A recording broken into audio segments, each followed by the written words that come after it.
Chrysanthemum by Henkes. The day she was born was the happiest day in her parents' lives. "She's perfect," said her mother. "Absolutely," said her father. And she was. She was absolutely perfect. "Her name must be everything she is," said her mother. "Her name must be absolutely perfect," said her father. And it was. Chrysanthemum. Her parents named her Chrysanthemum. Chrysanthemum grew and grew and grew, and when she was old enough to appreciate it, Chrysanthemum loved her name. She loved the way it sounded when her mother woke her up. She loved the way it sounded when her father called her for dinner. And she loved the way it sounded when she whispered it to herself in the bathroom mirror. Chrysanthemum, chrysanthemum, chrysanthemum. Chrysanthemum loved the way her name looked when it was written with ink on an envelope. She loved the way it looked when it was written with icing on her birthday cake. And she loved the way it looked when she wrote it herself with her fat orange crayon. Chrysanthemum, chrysanthemum, chrysanthemum. Chrysanthemum thought her name was absolutely perfect. And then she started school.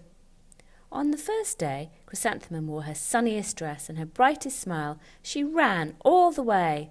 "Hooray!" said Chrysanthemum. "School!" But when Mrs. Chudd took roll call, everyone giggled on hearing Chrysanthemum's name. "It's so long," said Joe. "It scarcely fits on your name tag," said Rita, pointing. "I'm named after my grandmother," said Victoria. "You're named after a flower." Chrysanthemum wilted. She did not think her name was absolutely perfect. She thought it was absolutely dreadful. The rest of the day wasn't much better. During nap time, Victoria raised her hand and informed Mrs. Chudd that Chrysanthemum's name was spelled with 13 letters. "That's exactly half as many letters as there are in the entire alphabet," Victoria explained. "Thank you for sharing that with us, Victoria," said Mrs. Chudd. "Now put your head down." "If I had a name like yours, I'd change it," Victoria said as the students lined up to go home. "I wish I could," thought Chrysanthemum miserably. "Welcome home," said her mother. "Welcome home," said her father.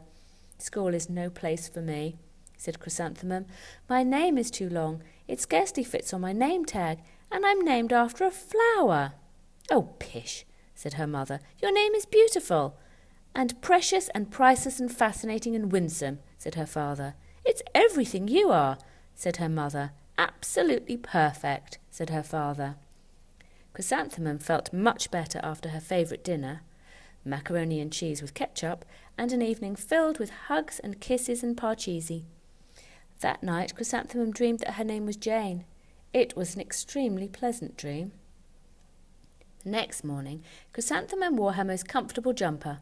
She walked to school as slowly as she could. She dragged her feet in the dirt. "Chrysanthemum, chrysanthemum, chrysanthemum," she wrote.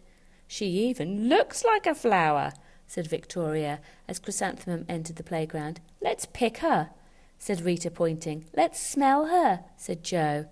Chrysanthemum wilted. She did not think her name was absolutely perfect. She thought it was absolutely dreadful. The rest of the day was not much better. During nap time, Victoria raised her hand and said, "A chrysanthemum is a flower. It lives in a garden with worms and other dirty things." "Thank you for sharing that with us, Victoria," said Mrs. Chudd. "Now put your head down." "I just cannot believe your name," Victoria said as the students lined up to go home. "Neither can I," thought Chrysanthemum miserably. "Welcome home," said her mother. "Welcome home," said her father. "School is no place for me," said Chrysanthemum. "They said I even looked like a flower. They pretended to pick me and smell me." "Oh, pish," said her mother. "They're just jealous." "And envious and begrudging and discontented and jaundiced," said her father. "Who wouldn't be jealous of a name like yours?" said her mother. "After all, it's absolutely perfect," said her father. Chrysanthemum felt a trifle better after her favourite dessert, chocolate cake with buttercream frosting, and another evening filled with hugs and kisses and parcheesi. That night Chrysanthemum dreamed that she really was a chrysanthemum. She spouted leaves and petals Victoria picked her and plucked the leaves and petals one by one until there was nothing left but a scrawny stem. It was the worst nightmare of Chrysanthemum's life. Chrysanthemum wore her outfit with 7 pockets the next morning. She loaded her pockets with her most prized possessions and her good luck charms. Chrysanthemum took the longest route possible to school. She stopped and stared at each and every flower. Chrysanthemum, chrysanthemum, chrysanthemum, the flower seemed to say. That morning, the students were introduced to Mrs. Twinkle, the music teacher.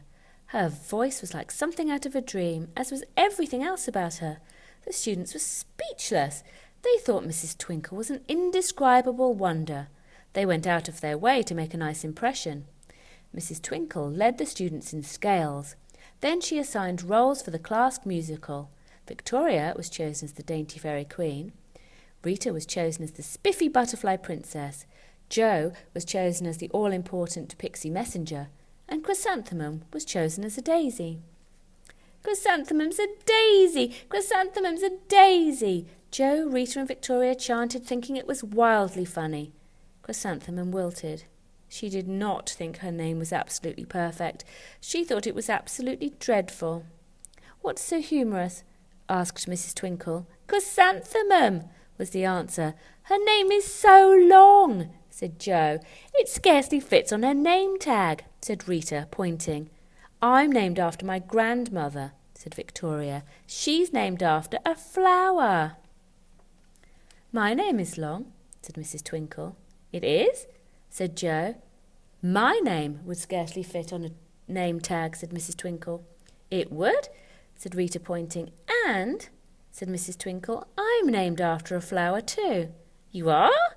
said Victoria. "Yes," said Mrs. Twinkle. "My name is Delphinium, Delphinium Twinkle, and if my baby is a girl, I'm considering Chrysanthemum as a name. I think it's absolutely perfect." Chrysanthemum could scarcely believe her eyes. She blushed, she beamed, she bloomed. Chrysanthemum, chrysanthemum, chrysanthemum. Jo, Rita and Victoria looked at Chrysanthemum longingly. "Call me Marigold," said Jo. "I am Carnation," said Victoria, pointing. "My name is Lily of the Valley," said Victoria. Chrysanthemum did not think her name was absolutely perfect. She knew it. Overall, the class musical was a huge success. Chrysanthemum was absolutely perfect as a daisy. Victoria made the only mistake. She completely forgot her lines as the Dainty Fairy Queen. Chrysanthemum thought it wildly funny, and she giggled throughout the entire Dance of the Flowers. Eventually, Mrs. Twinkle gave birth to a healthy baby girl, and of course, she named her Chrysanthemum.